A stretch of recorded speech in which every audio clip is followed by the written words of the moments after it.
Diz assim a palavra do Senhor. Primeiramente, porém, saibam que nenhuma profecia da Escritura provém de interpretação pessoal, porque nunca jamais qualquer profecia foi dada por vontade humana.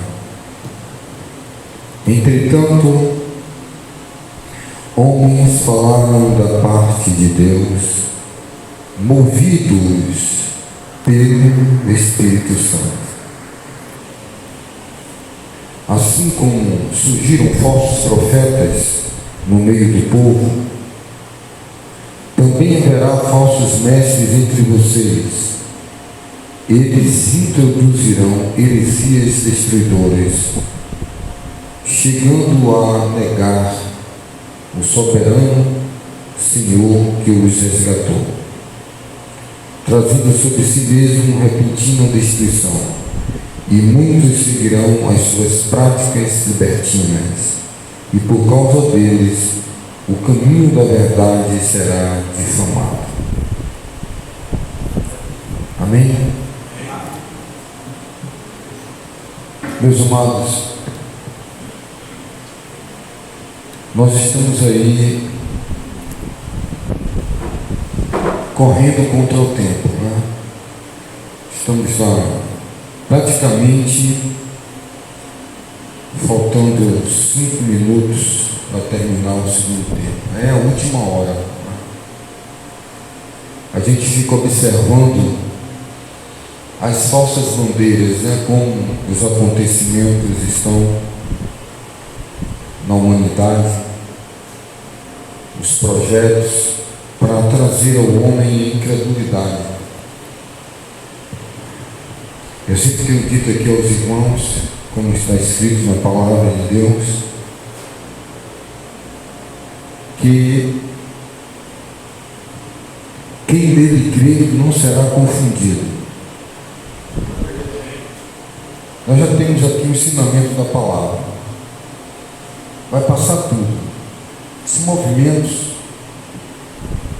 os dons espirituais, muitos dons serão extinguidos. Falar em línguas, interpretação de línguas, muitas coisas vão se, conforme o caminhar, já não haverá tantas necessidades. Porém, amados, as Escrituras Sagradas, ela nos diz que tem algumas coisas que vão permanecer. E que essas coisas que vão permanecer são aquilo que realmente é importante para nós. 3 coisas permanecem: a fé, a esperança e o amor. E dessas 3, a mais importante é o amor. Então, esse é o tripé: fé, esperança e amor. Quando a gente é jovem, irmãos, a gente quer algo efervescente, algo que mexa com os nossos brios. Só que, meus amados, nós temos o exemplo do Senhor Jesus Cristo. É nele que nós devemos olhar e pisar nas suas pegadas. O exemplo do nosso Senhor Jesus. Quando Jesus estava aqui, corpo, em carne, as Escrituras dizem que ele foi à cidade de Nazaré, onde ele nasceu. Jesus nasceu em Belém, da Judéia, conforme as Escrituras, diz que ele iria nascer lá. Não diz que ele iria morar lá, que ele iria nascer em Belém. Ele lá nasceu.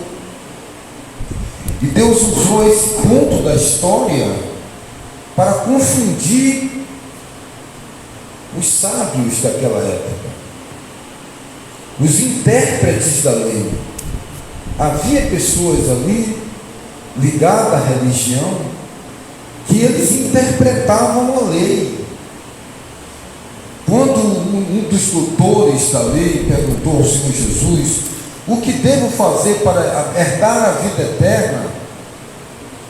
Jesus, ele responde com uma pergunta: bem, Jesus sabia que ele era um erudito, que ele era um homem que trabalhava com as profecias, com as escrituras sagradas. Então ele faz uma pergunta maquiavélica, ele faz uma pergunta para provar ao Senhor Jesus: o que devo fazer para herdar a vida eterna? Porque tem a vida eterna no inferno e tem a vida eterna na Nova Jerusalém. Porque é indestrutível o ser humano. O espírito é eterno. Agora compete a nós, como foi lido aqui pela nossa irmã Suede, que quem perseverar até o fim será salvo. Ao que vencer, ao que vencer, sempre está dizendo, ao que vencer vou dar, ao que vencer vai vencer e vai receber a coroa da vida. Então é uma escolha nossa, qual é o caminho que nós queremos seguir. A vida eterna na Nova Jerusalém ou a vida eterna no lago de fogo.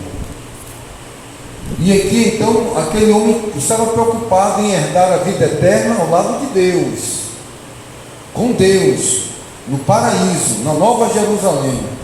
Aí pergunta a quem? A Jesus, o Filho de Deus: o que devo fazer? Eu tenho que fazer o quê? Comer o quê?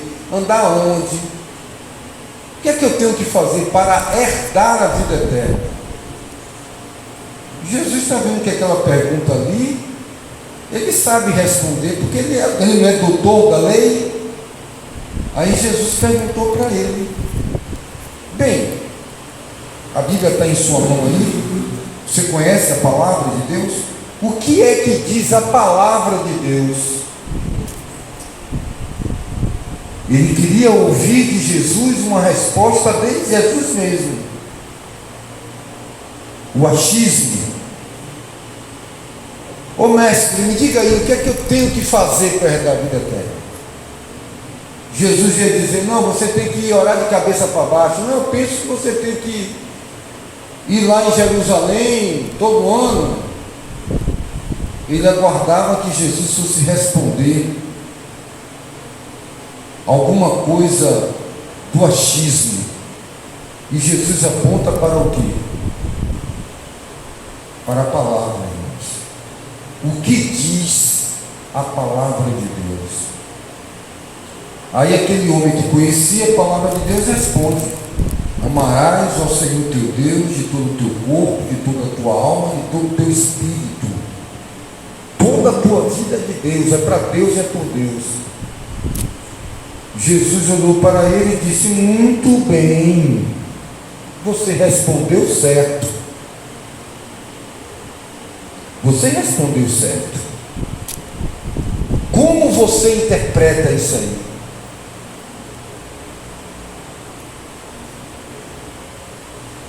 Ele vai interpretar agora como? À luz da religião dele? Ele vai interpretar à luz da teologia? À luz do ministério transcultural? Como é que ele vai interpretar o texto que ele leu? Ele precisa de quem, irmãos? Aqui o apóstolo Pedro responde: a profecia da Escritura não é de interpretação pessoal. Jesus pergunta: como é que você interpreta? É de interpretação pessoal? Não é. E aquele homem, para interpretar a lei, como é que ele deveria interpretar a lei? Com o auxílio, aqui, homens falaram da parte de Deus, movidos pelo Espírito Santo. O próprio Espírito Santo que dá a palavra, debulha a palavra, interpreta a palavra. Agora, Deus precisa de quê? De instrumentos. Alguém precisa ser um instrumento. Eu já falei aqui para os irmãos que a terra Deus deu aos filhos dos homens. Para ter qualquer operação aqui, precisa de homens. Os espíritos caídos se apossaram da vida do gadareno. O que é que o gadareno fazia? Comia defunto, por causa de quê? Do demônio que passou a habitar dentro dele. Fazia ele dormir aonde? Dentro da sepultura. Ninguém passava por ali porque ele estraçalhava grilhões de ferro. Era preso. Ali habitava um demônio que naquele homem expressava a vontade do demônio. Para o demônio comer defunto, ele não tinha como comer defunto. Ele precisava de um corpo para expressar a vontade dele. Assim também Deus conta conosco para fazer a sua vontade e manifestar as suas obras, para que Ele seja glorificado. Eis aí a luta entre a carne e o espírito. O espírito do mundo não quer que a gente faça a vontade de Deus. Há uma guerra espiritual. Então Deus precisa de instrumentos, de pessoas para ministrar a palavra de Deus. Estava tendo um problema na igreja de Corinto com o apóstolo Paulo. Então o apóstolo Paulo tomou a palavra e disse: vem cá, vocês chegaram aqui agora, há 3, 4, 5 anos mais ou menos assim, vocês estavam adorando ídolos. Eu vim aqui e ensinei para vocês a palavra. Tudo que vocês sabem, eu fui um instrumento da parte de Deus para ensinar. Aí Paulo diz: a palavra de Deus saiu de mim ou de vocês? Então aí você vê a importância de se ter um instrumento para ensinar a palavra de Deus, e que essa pessoa se neutralize para que o Espírito interprete a palavra como ela é. Mas aí não estava acontecendo isso. Pedro disse que entre os irmãos estava surgindo falsos mestres. Porque tem, irmãos, falsos profetas. Quem são eles? São os que falam de si mesmo. São os que fazem o que acha que deve ser feito. Não mede consequências. Interpreta pelo que eu acho. E aí sai por aí fundando comunidades, fundando religiões. Ontem eu estava assistindo a um acontecimento, irmãos, que eu fiquei estarrecido, e a gente já não espera, irmãos, mais nada nesse mundo, irmãos, principalmente entre os falsos profetas, entre a religião. Não duvide, não pense que acabou, irmão. O Senhor Jesus disse que iria surgir coisas que os homens iriam desmaiar na face da terra, horrorizado. E aí eu vi um jovem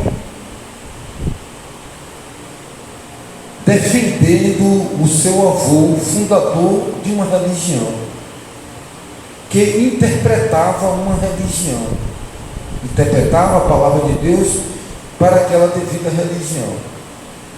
E lá um pastor de uma outra determinada religião, que eu aqui vou me excluir de falar nomes, mas para que os irmãos entendam o que acontece.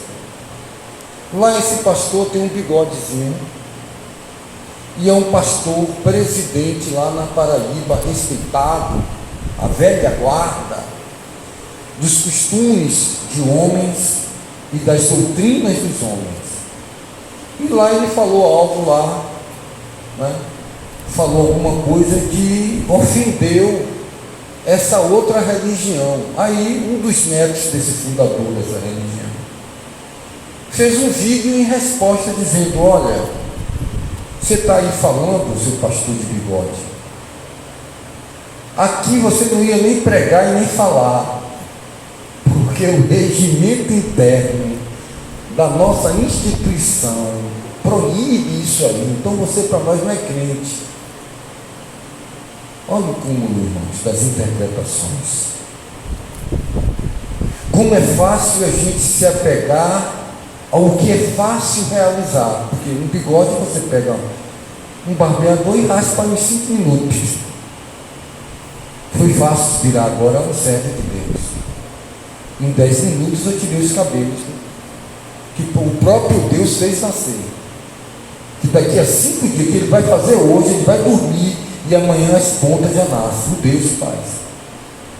Mas não faz nascer nas mulheres, porque elas não têm a quantidade de testosterona. Mas é mais fácil eu ler a palavra de Deus e interpretar a palavra de Deus do que eu acho bonito você sem bigode. Então eu faço uma doutrina para que você tire o bigode. Então aqui está escrito, irmãos, que não é de interpretação pessoal. Olha, eu li aqui a palavra e eu entendi de uma forma que Jesus vai voltar no dia do eclipse 8 de abril. Ele leu e ele está dizendo que ele entendeu daquela forma. Foi o Espírito Santo que falou com você isso? Aqui as Escrituras estão dizendo que são falsos ensinadores. O que é um falso mestre? É aquele que ensina o que o Senhor, pelo seu Espírito Santo, não deu a ele a interpretação. E aí ele sai pelo mundo fazendo aquilo que o Senhor Jesus condenava nos falsos mestres de sua época. Vocês estão assentados onde os mestres é para estar assentados.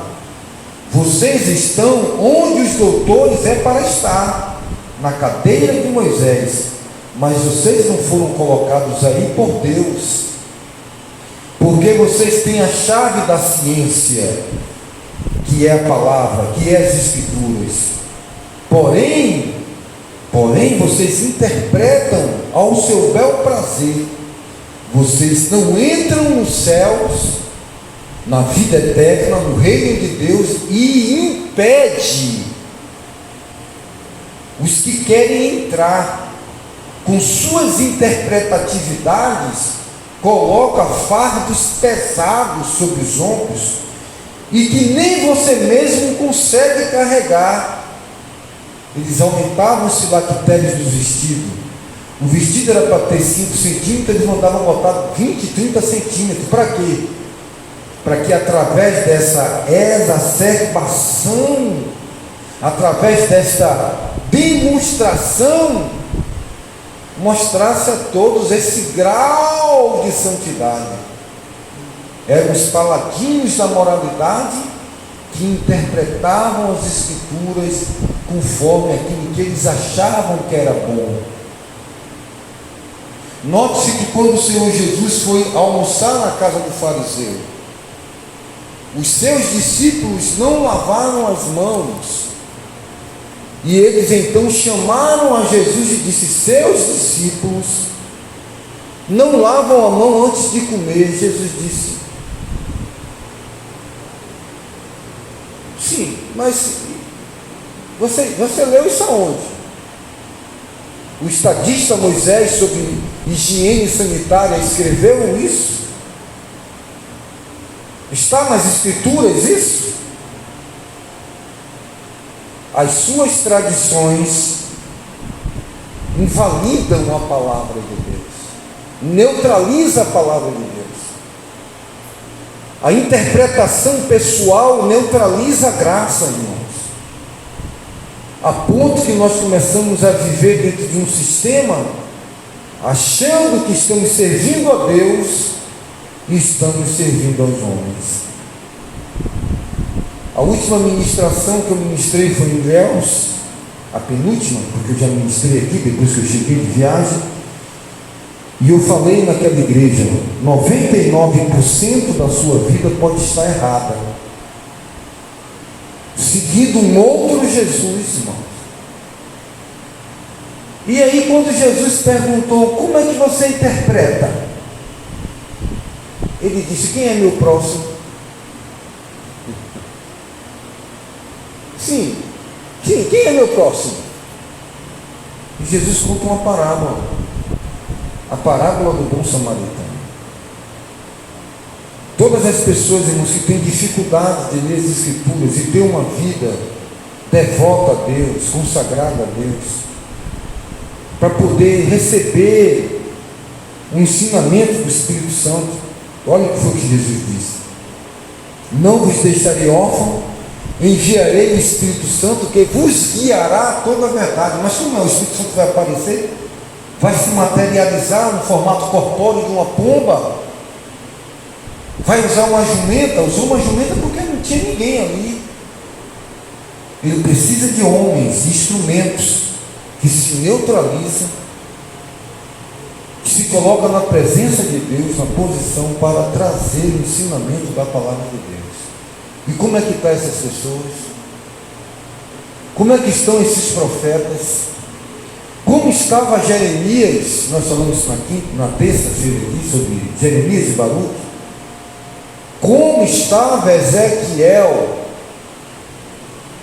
diante de 300, 400 profetas falsos do evangelho coach, trazendo palavras doces, adocicadas, recebendo prosperidade? Você acha que era fácil, irmão? Você acha que é fácil falar por intermédio de Deus diante dos demônios, diante do mundo, né? As pessoas falam: pô, o grande ministério que está revelando, cheio de pessoas.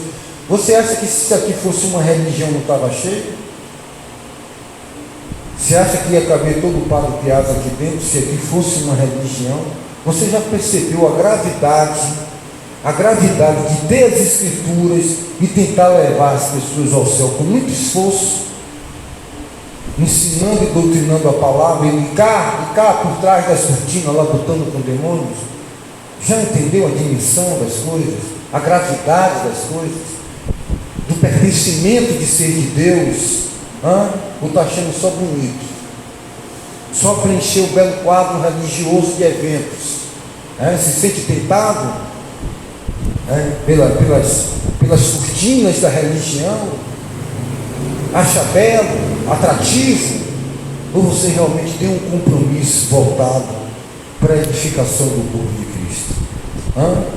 Bebe em fontes onde nem eles mesmos estão tendo cura para suas próprias vidas?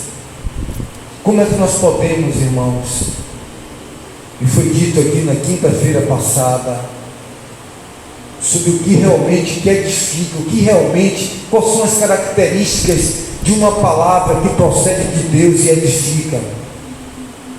Será que nós não nos sentimos tentados a entrar nessas limusines da vida, da prosperidade?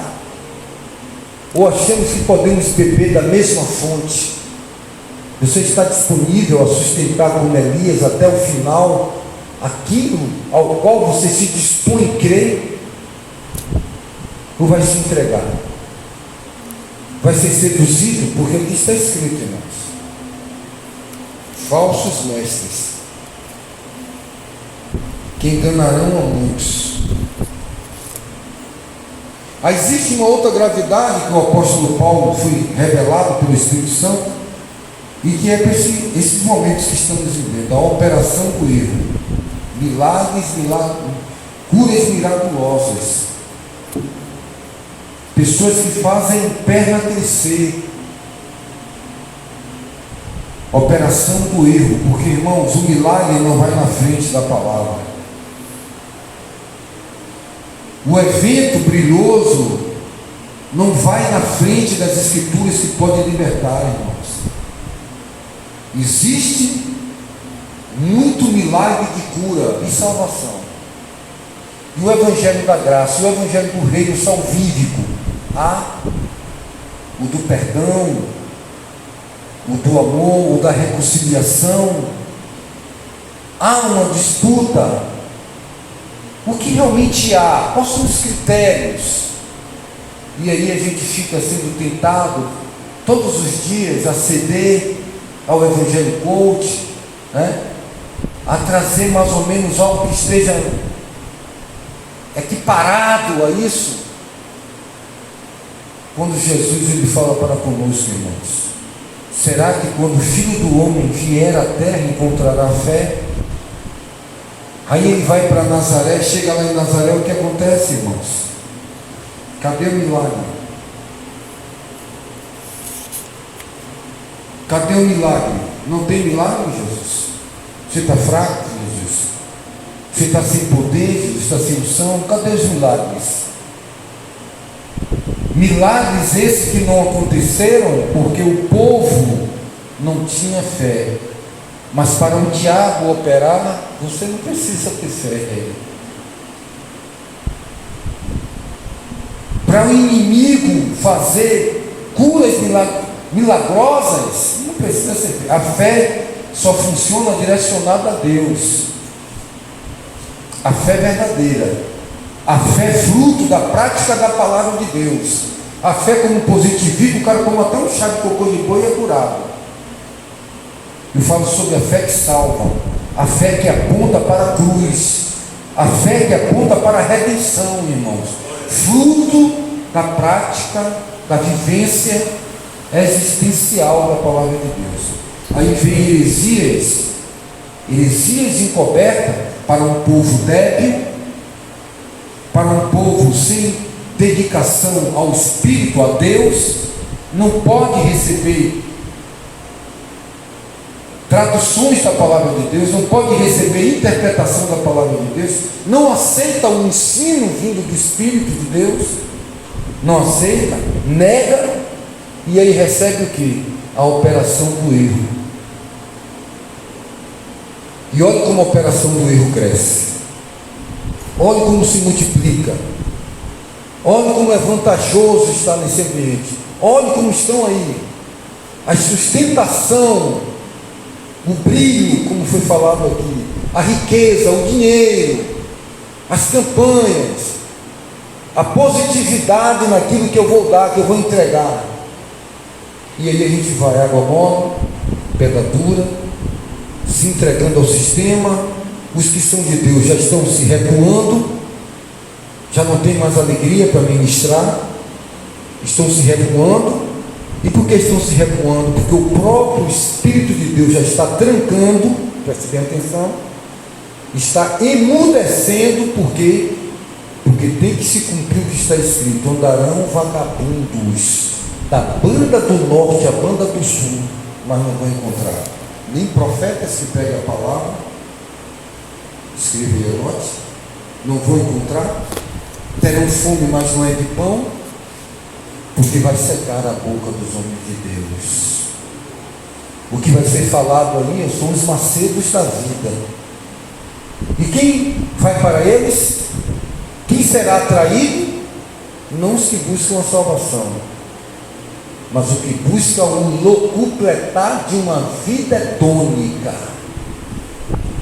Os que são atraídos pelo cheiro do bom perfume, pela pomposidade do evento, pela glória, pela dinâmica da unção, do pentecostalismo, dos resultados na hora, das revelações, das entregas, mas que não traz mudança. Aqueles que estão ouvindo a boa semente estão tendo que passar todos os dias pela secura e a sequidão dos demônios, que prova a palavra que cai na rocha dura, que germina, mas que não encontra terra suficiente para ficar raízes, são supérfluos. Na parábola do semeador da palavra, diz que a semente caiu em terreno rochoso, chegou até a brotar, mas na hora que veio a perseguição não vai vir por causa do evangelho coach, não, meu filho. Eles estão aí, no brilho dourado da ilusão. Mas aqueles que estão sendo expostos à palavra estão sofrendo uma luta intensa. Essa mesma luta que o apóstolo Paulo dizia: E o próprio apóstolo Pedro dizia também que essas lutas são peculiares a todos os irmãos da palavra de Deus. Todos os irmãos em Cristo, espalhados pelo mundo, estão sendo aflitos. Por que estão sendo aflitos? Por causa da semente. Por causa da boa semente que você tem ouvido e você tem lutado para praticar. Então a luta, irmãos, não são contra os mangangãos. A luta não é contra o cara que tem um carro próspero, não. A luta são para aqueles que contêm a semente. Olha, é aqui, ó. A luta do diabo não foi contra quem estava sentado à mesa de Jezabel, foi quem estava lá dentro do poço. Isso que eu vou falar de novo para você, anotar na tábua do teu coração. A luta do diabo não é com quem estava lá na mesa de Jezabel, não. Os 400 profetas de Baal, os 450 profetas de Acera, que daqui a pouco vai morrer no fio da espada lá no Carmelo. Não, a luta do diabo não era contra eles, não. Eles estavam subservientes ao sistema, viviam dele como vampiros, uma simbiose de hospedeiros, um por dentro do outro. E os de Deus estavam fora do palácio, ou na beira do rio Quirite, ou dentro de uma caverna. Sim ou não, irmãos? É verdade ou é mentira? Estavam lá alienados aos sacerdotes? Estavam lá em conluio, associados.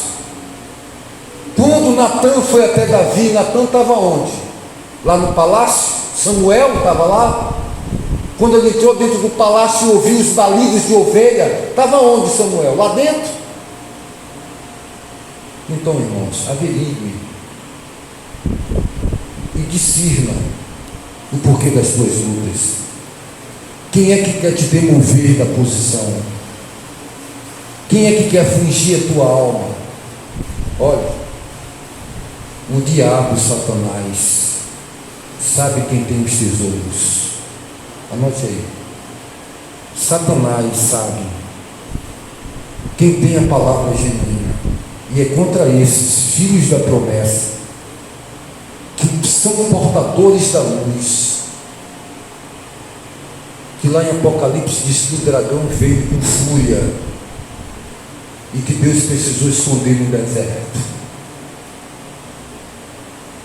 Então, irmãos, discirna o tempo que você está vivendo e abra os olhos, porque Satanás é sagaz e tem a capacidade de transformar-se em anjos de luz, para, se possível, enganar.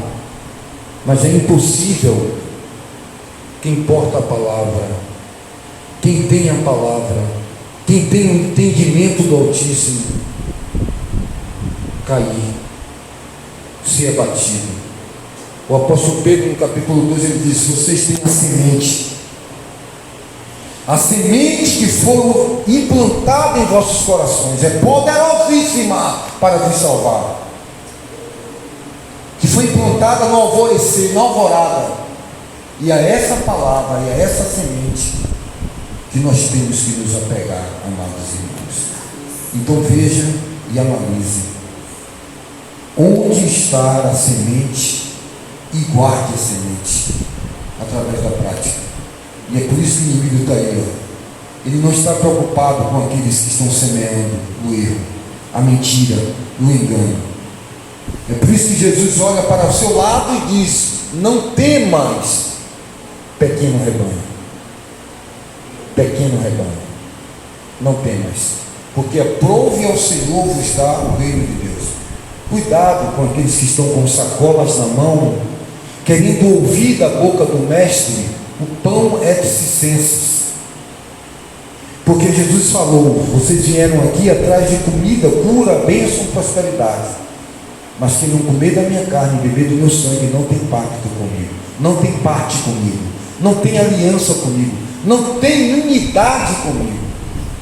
Então o momento é dessa comunhão, é o momento de se aquietar, observar tudo ao seu redor e ter convicção que você está construindo a sua casa sobre a rocha.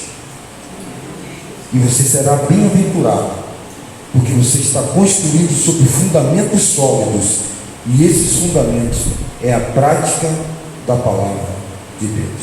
Que Deus nos abençoe.